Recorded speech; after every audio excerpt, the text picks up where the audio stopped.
Goes on, guys. We're back here again with yet another review, and today we are finally going to be taking a look at the brand new-ish Marvel Legends Avengers retro carded series Hercules. I'm a big fan of Hercules. I just think he's an awesome character. I like his attitude, and I like what they do with him in the Marvel Universe because it's very different from like normal interpretations of Hercules, if that's what you want to call them.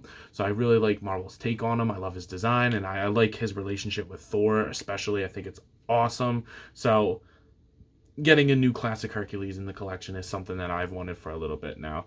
I was totally fine with the pantsed, like, man bun Hercules. I had that for a while, from the armored Thanos Build-A-Figure wave. That was my stand-in Hercules, but you know, obviously this is better, so I sold that one and took that money and bought this. So without further ado, let's go ahead and take a look at the packaging, because the packaging is gorgeous on these things. Up here, obviously, it says Hercules. On the side here, you got the Prince of Power running over there. It says it comes with the golden mace, which you can see right there. You see the figure in there. On the back, it says, Hero of Olympus, Hercules uses his mythic strength to prove his worthy of immortality. I don't know, kind of sounds a little strange, but that is awesome. I love that art. That is super cool. You know, the back, it's like supposed to be like the old vintage like figures. So yeah, I think this is awesome. I wish they were collector friendly. They're not really, but you know, what are you gonna do? So without further ado, let's go ahead and open this guy up. So without further ado, let's go ahead and open this guy up. So, taking the old Prince of Power out of the packaging, I like this figure, but it does have its problems. You know, things that I feel like could have been fixed, and like easy fixes in my opinion, but you know, it's only a matter of Hasbro just kind of being lazy, as they typically tend to do. But you know, I'll run through it and give you my thoughts on all of it. So, starting off with the head sculpt, this is not one of my problems. I freaking love this head sculpt. And I like the other one too, which we'll talk about more in accessories, but this is an awesome head sculpt. Look at how awesome. That is how I picture Hercules. Cheesing, because he knows he's the best. He knows he's the strongest. I love that. That is awesome. Moving down to the body, you get this new like upper, like I always think of it like an H, like the H He-Man apparatus that goes around his body. No paint. I would have liked like or actually, now I'm looking at it. Yeah, no, they might be like metallic paint over the green, but it is way too similar to tell. But you know, not a big deal. On the sides here, on his arms, you can see these new bracers that they put, and obviously they got the hair all the way down, which is one of my problems. I love the hair on the body. That is awesome. But I think a little bit on the back would have been nice, and I feel like he needs hair on his legs. It looks kind of weird that his legs don't have hair, but his upper body does. I feel like a little bit of hair on the top of the thighs and maybe like around the calf would have been nice. But, you know, whatever. I guess that's kind of nitpicky, but honestly, I feel like it's a legitimate excuse, or not excuse, like complaint. I love the clean paint on the belt buckle there. Like that brown on the inside with the gold looks really, really clean. You get new trunks that look really, really nice. And as I kind of already shown, you get brand new legs. So these are pinless legs, which is another part of my problem. Why are these pinless, but the arms aren't? I understand that these are brand new sculpted from the last figure, and these are not, but I feel like it's really, really lazy to not do pinless on both. It actually bothers me more than if they were both pinless. So, or both pinned, because I don't like one that is and one that isn't. It kind of bothers me. So, but then going down to the feet here, I like that. He's got the nice chanclas. They look awesome. And then down at the bottom, you get the peg holes. So overall, I mean, it looks really cool. There's just like little things that bother me. Like the hair on the lack of hair on the legs and back is annoying. And the fact that the arms are not pinless, but the legs are, kind of irks me a little bit. But because if his arms were pinless, this would be the perfect, and if those things were there, it'd be the perfect Hercules figure. Like, I don't know. So let me know what you think about that. But he does come with quite a bit of accessories. So let's go ahead and take a look at those.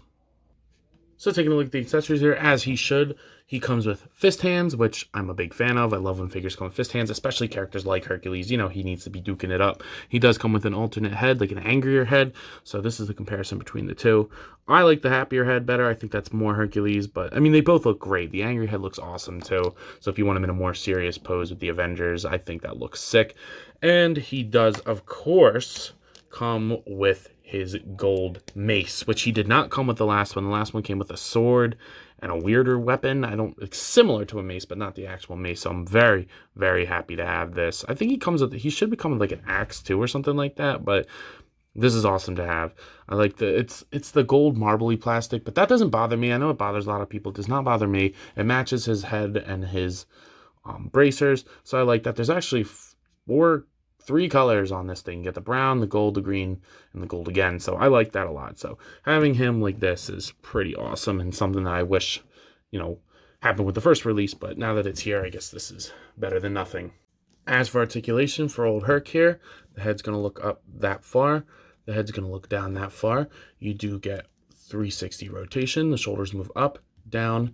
They rotate 360, bicep swivel, double jointed elbows, and a wrist swivel and hinge. I would have liked a vertical hinge on the grippy hands, but whatever. He's going to crunch forward that far, back that much, waist swivel, hips move out that far, down. He'll kick forward all the way, back a little bit, upper thigh cut, double jointed, pinless knees. You do get an upper calf rotation. The ankles move all the way down, they move all the way up, and you get a beautiful ankle pivot. So the articulation is more than adequate for a character like Hercules. You can definitely get him in those powerful punching poses. That's pretty sick. So I'm happy that Hercules is able to move the way that I feel like he should.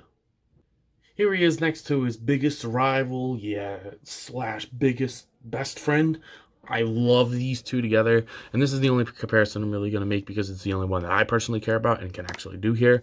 I know you could probably build a West Coast Avengers set with Hercules, so that's pretty awesome, but for right now, all I can show is him with Thor, and I love the way they look together. Thor's a little bit taller. I wish they were more equal in size. I think they reused the same arms from each other. Like, this is a reuse of that one, the upper, the whole arm is, but either way, I think they look awesome together, and I took some awesome pictures of them duking it out, but being brotherly because they're brothers from different mothers. I love these two together, and I think they look awesome together, and something I've been waiting for a long time. So it is that point in the video where I know you guys are asking yourself, yo, Ant, what are you thinking of this figure? And guys, I like it a lot, but I think that could be partially due to the fact that I am a big Hercules fan, not necessarily a big fan of this figure. Now, there's nothing really wrong with it. From the waist down, it's pretty good, but it just has its problems. I wish the arms were pinless, and I wish he was more hairy. I mean, it's the same thing with, Wolverine. If you're going to put hair on him, put it everywhere. I'm a hairy guy myself, and hair grows everywhere. It's not just right there and on the arms. That's not how that works. Put a little bit on the legs. Don't be lazy. Put a little bit on the back. It's just, little lazy stuff that Hasbro tends to piss me off with. Hasbro is great for giving you a ton of characters at a cheap price for a long time. But quality isn't always their thing, and they have people gripped by the nuts in a sense of, if Hasbro has the license for something, there are people who will buy it strictly because it's Hasbro, not because they like the license. And that's solely because people are just Hasbro suckers, to be honest. Hasbro has some people just wrapped around their finger. I'm not one of those people, and I'll call them out when they do some stupid shit. And this figure is not a great example of that because overall it is still a very strong release and one that I'm very happy to have. But it could be better. It's just lazy. Hasbro knows that they can get away with it, so they do. But who am I to say anything? I'm still here giving them all my money anyway, so what are you going to do? But if I was to give this figure a rating, I'd probably give it a 6 out of 10. Still a very good figure, just some lazy shit that could have been easily fixed. But with that, I believe that's all I got for today. So do yourself a favor and me and comment, and subscribe on this video right here if you have not already. But I believe that's all I have for today. So as always, guys, let me know. You coppin'? I'll see you guys in the next video. Peace.